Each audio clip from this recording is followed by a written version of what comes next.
Rams versus Eagles. It's official. The Eagles got the black magic because there's no way they should have won this game. Offense looked horrible in the first half, and the first drive of the second half ends in a fumble, which led to a touchdown for the Rams, and they still found a way to take the lead. And when the Rams drove down the field to kick the game-winning field goal, they block it and return it for a touchdown. Man, this team is going to be so obnoxious with their wins this year, aren't they? And for the Rams, what happened? You were up 19 points with your offense looking pretty good, but the red zone offense is just bad. Really, really bad. And apparently it cost them the game. Next week against the Colts is going to be a real test for them. See how good they truly are. Packers versus Browns. You're down 10 points with 4 minutes left to go. You struggled at the goal line, got screwed out of a fumble, still win? Well, that's Cleveland Browns football for you, where nothing makes sense even when they win. And for Green Bay, there was a good old classic trap game for them, so I wouldn't overreact too much to it. Texans versus Jags. Jags receivers can't catch with 5 drops. Travis Hunt is out there getting cardio, barely. But hey, a win's a win and you're 2-1.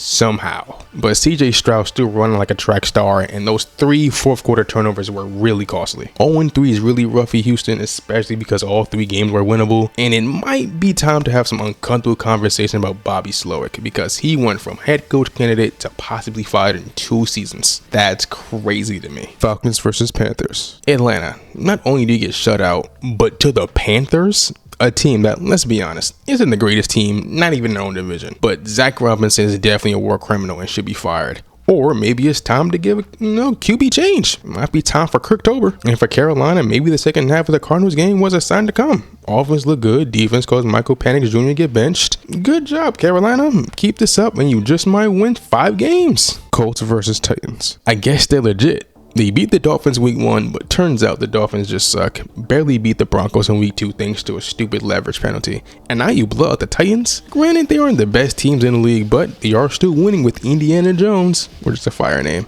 leading the way. Turns out he might just be the guy for them. Well, at least for now. Oh, and Jonathan Taylor's still good at football. Next week against the Rams is truly a test to see if they're really good or they just beating bad teams. Either way, shout out to them. And for the Titans, please just don't kill Cam Ward. That would be great, thank you. Bucs versus Jets. Those throwback uniforms look so good out there, just like that Emeka Egbuka catch. But sneakily, the Bucs are 3-0 with all 3 games being game-winning drives. Don't sleep on the Bucs. They might just be a sneaky contender coming out the NFC. And for the Jets, it started ugly, but they definitely picked it up late in the game and even led thanks to a blocked field goal. If it wasn't for Baker being clutch and Jalen Ramsey making that big tackle, the Jets can very well be 2-1 right now, which is crazy to say. Shout out to Aaron Glenn because he got those boys playing great out there. Raiders versus Commanders. You know, if you just looked at the scoreboard, you would assume Jaden Daniels went out there and went crazy, but it turns out it was actually Marcus Mariota. He didn't really have to do much because the Raiders couldn't stop the run to save their life and had Geno running for his life out there, and Ashton Genty just looked horrible. If they fall to 1-3, their season is cooked, but hey, at least Trey Tucker looked good out there, right?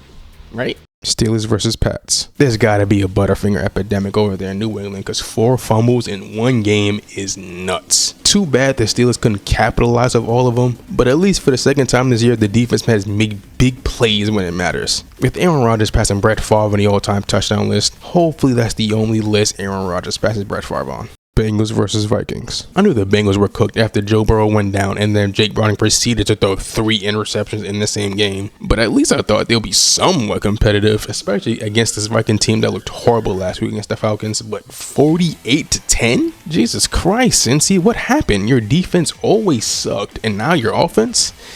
At this point, just go for the first pick and get ready for next year and hope Joe Burrow doesn't get hurt again. And for Minnesota, what a bounce back game. I don't know if it was Mark Carson Wentz looking good or just the Bengals defense being bad, but either way, their defense is still top 3. And if they keep playing like that, they can very well be Super Bowl contenders. Broncos versus Chargers. The Chargers are 3-0, all against division opponents, and offensively looking very good doing it, with Herbert leading the way because he is definitely in the MVP combo right now. But unfortunately, their starting running back, or whoever he is, Najee Harris, probably out for the season because it looked like he tore his Achilles, so praise to him. The Broncos are 1-2 with both their losses coming down to game-winning field goals against conference rivals, so depending on how the playoff situation works out down the line, this can definitely harm them, but there shouldn't be too much concern. 2 very winnable games, but if they lose next week against the Bengals, yeah, some alarm bells should definitely start ringing, and ringing fast. Cowboys versus Bears. After CeeDee Lamb went down, this offense couldn't do anything. And their defense just sucks. 24 against the Eagles, 37 against the Giants, and now 31 against the Bears. Clearly, trading Micah was the wrong move. But Caleb Williams looked comfortable out there. The ball was spread around,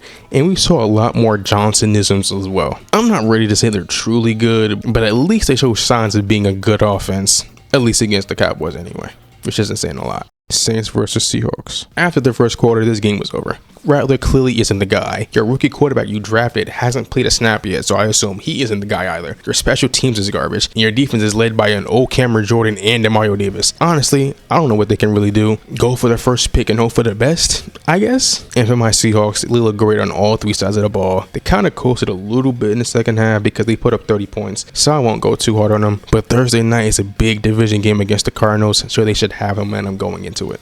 49ers versus Cardinals. Either team could get anything going. For the Cardinals, maybe the second half of the Panthers game was a sign of things to come, because man, their offense looked bad. And for the 49ers, the only one who really looked good throughout the entire game was Ricky Pearsall, but 3-0 with a battered up, injured team is nothing to scratch at. And if they can keep this up until they all get healthy, watch out. Chiefs versus Giants. Man, it's really Mahomes and a bunch of make-a-wish kids out there because he had to do it all. Both his starting receivers are gone. Travis Kelce's washed. So the only decent, competent guy they have is Tyquan Thornton. Their run game still isn't all that good. They did pick it up in the second half, but this Chiefs team look real vulnerable. So if the Ravens or the Bills had a year to win it, this might just be the year. Keep in mind, we did say this for like the last 4 years, so take that with a grain of salt. And for the Giants, you're 0-3. Your season is essentially over. And besides that Cowboys game, your offense has stunk. But hey, at least Cam Scatterbo is speedrunning CTE. But at least he's looking good while doing it. Lions versus Ravens. The Lions offense looked just as good as before with 290+ yard drives. The run game was phenomenal with over 200 rushing yards, 225 to be exact. And their defense came up big when they needed to, causing a big Derrick Henry fumble that basically just won them the game. After that bad week 1 performance against the Packers, this Lions team looked just as good as they did last year, and I don't know why people are kind of doubting them. I was too, I'm not gonna lie. And for the Ravens, you're 1-2, despite looking good all 3 games, at least offensively anyway. We might have to have a serious conversation about their defense though. 40+ points against the Bills, 38 against the Lions. The only team who didn't really give up too many points is the Browns, but let's be real, they're the Browns.